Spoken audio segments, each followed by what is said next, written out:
Hello everyone, how you doing? I hope you're all doing really well today. I'm Lindsay, your host of the Heavy Metal Journal and writer for This Day in Metal, and I'm back with yet another New Metal Monday where I talk about my favourite new releases of the week, and I have 5 brand new albums that I want to talk about this week. But as always, before I begin, check out the description box below where you will find a Spotify playlist link which will feature every single album that I talk about on my New Metal Monday videos.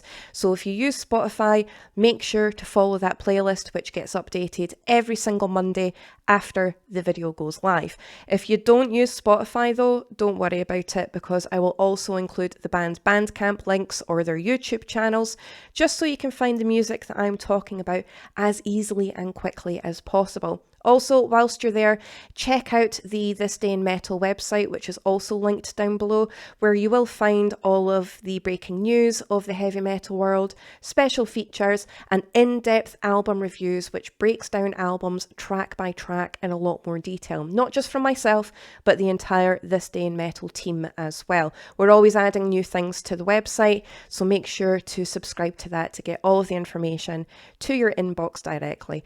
But like I said, 5 brand new albums that I want to talk about, and yes, the very first one that I'm going to be talking about is Kerry King's From Hell I Rise. Now, I've seen a lot of debate online about this album even before it was released. When he was releasing the singles before the actual album release date, there was a lot of debate over whether it was good. It's not Slayer, it's not meant to be Slayer, it's never going to be Slayer, Slayer. It's gonna happen, okay? Kerry King has come out himself and said that that's the style he likes to play, and that's the style he's going to continue playing. In fact, this new album actually includes some of the tracks from the Repentless recording sessions that didn't make the final cut to that particular album. Kerry King is always going to be known as Slayer, and quite rightly so. It's legendary, and I don't really know what people were expecting from this. I personally really like the album. It's a really enjoyable, aggressive, thrashy record with a little bit of a punk edge here and there, and it's Kerry King through and through. I really enjoyed it. I took it for exactly what it was, and it's a great album. You know, it has all of those great riffs, amazing solos, relentless drumming, and the vocal style is really cool as well. Yes, there are some similarities to Slayer because of course there's gonna be, but it's a really cool album. So if you take away the Slayer label, what are you left with? You're left with a really cool, aggressive, thrashy album that has a lot of attitude, a lot of ferocity, and some really catchy hooks in there as well. So just enjoy it for what it is. I did. I really enjoyed the album and I listened to it regularly. Is it the most groundbreaking thrash album of all time? No.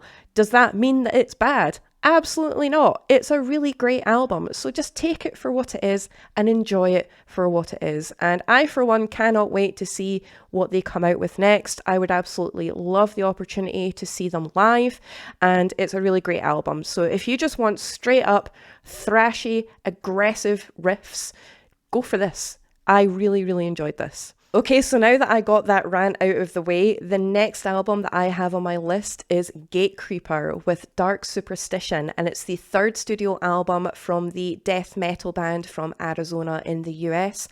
Wow, this record is incredible. It is so heavy, but so ridiculously catchy at the same time. They've taken their old school death metal sound from their previous 2 albums and added a very tight production to it and introduced a lot of melodic kind of themes, but it's definitely heavy on the melodic side of things. So don't expect whimsical synthy goodness that melodic death metal brings, but there are a lot of really cool melodically groove-driven riffs to this. The bass lines are incredible. I love a heavy bass in my music, and you can really hear that heavy bass line. And it's just a really fun, enjoyable album that goes brutally hard, but it stays in your head and you cannot help but bop along to it. And those riffs are proper earworms that get embedded into your brain and just don't go. They just never ever leave. The vocal style is so brutal and so powerful.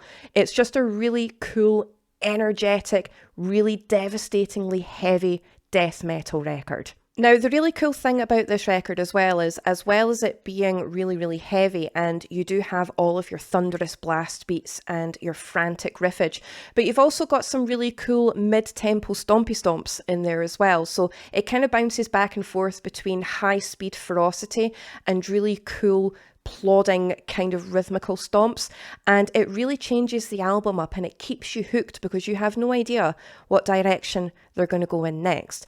Thematically, it's about very dark, superstitious, kind of otherworldly kind of vibes. So you have themes of the supernatural and the unknown and trusting in magic and divination and really cool themes like that, backed with an incredibly heavy, devastating death metal sound. I absolutely loved this. If you really like Entombed or Dismember or The Frozen Soul and the Enforced records that came out last year, you're definitely going to want to get onto this. That's the kind of vibe that we're dealing with here, and I cannot stop listening to this record. It is so addictive. It's so heavy, and before you know it, you're through the entire record and it starts playing again. Each track offers something different, but overall it is a really devastatingly hard-going record.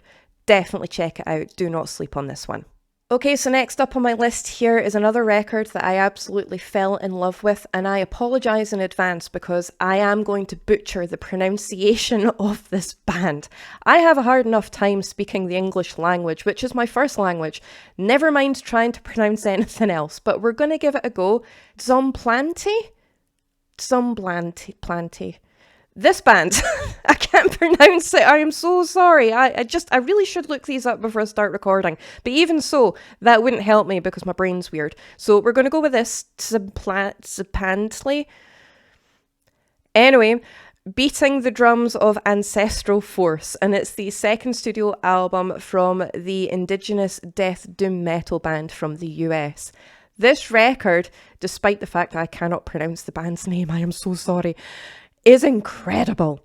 Really doomy. It is so heavy on old school doom and old school death metal crushed together.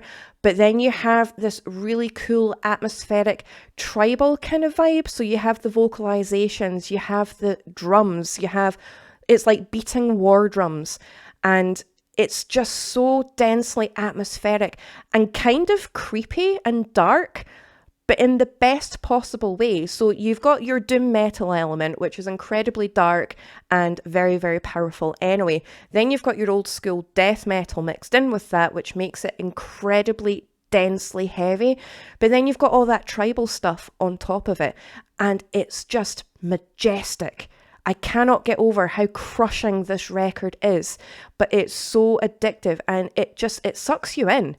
It really does, and you just want to listen to it over and over and over again. It really does take you on a journey, and like I said, it's incredibly dark, it's incredibly heavy, but that tribal kind of atmospheric element really creates something majestic and really different. Very, very addictive, very, very powerful. The energy behind this record is unreal, and you can really feel the passion and the effort that has went into this record. Plus, that album artwork is really, really cool. So if you are a fan of Spectral Voice, Tribal Gaze, or even Black Braid, you're definitely going to want to get onto this.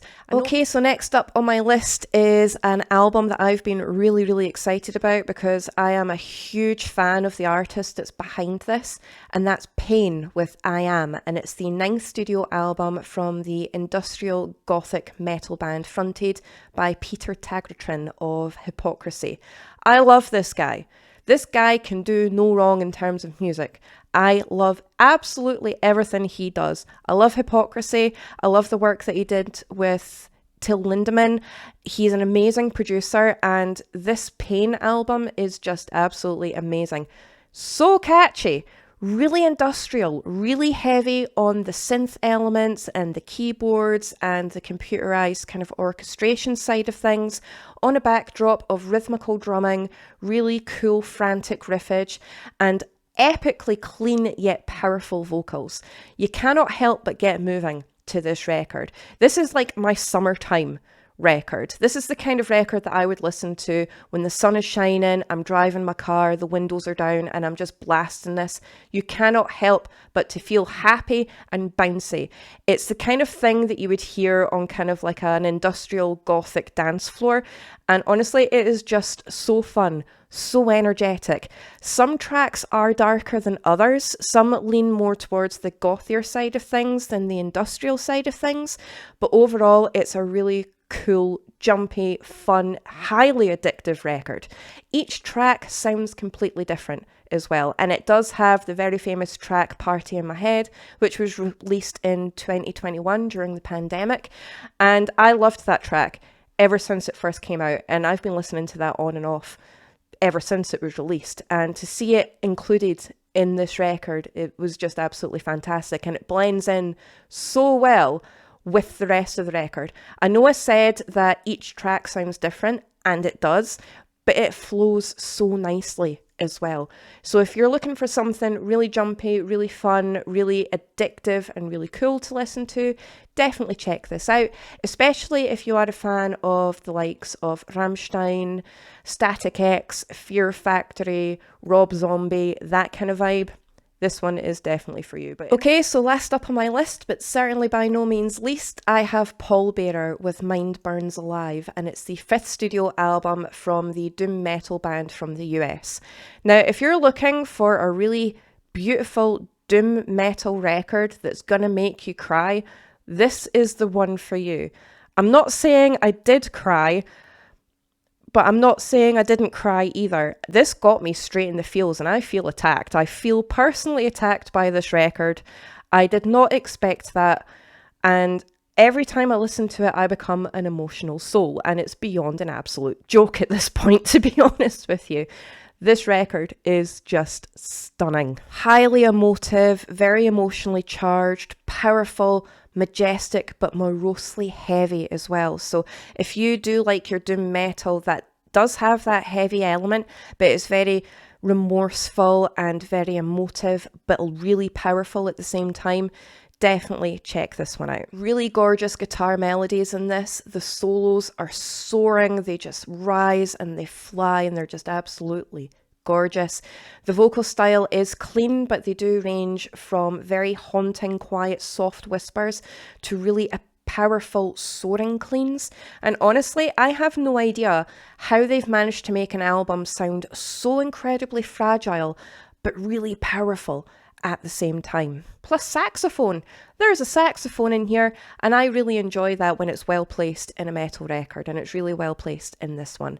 So if you are a fan of the likes of My Dying Bride or Candlemass, Chemist, that kind of sound, this one is definitely for you, and I'm probably going to cry again the next time I listen to this, and I'm not sorry about that at all. And that's it for this week's New Metal Monday. Once again, comment down below to let me know what you think of today's records, and if you do have any of your own recommendations, let me know and I will definitely check them out. If you make sure to follow my Spotify playlist, like I said at the beginning of the video, where you can find all of the albums, or check out the Bandcamp links in the description box below as well as the This Day in Metal website that I write for too. Like, share, subscribe. I really do appreciate your support as always. Thank you so much, and I will see you very soon in my next video.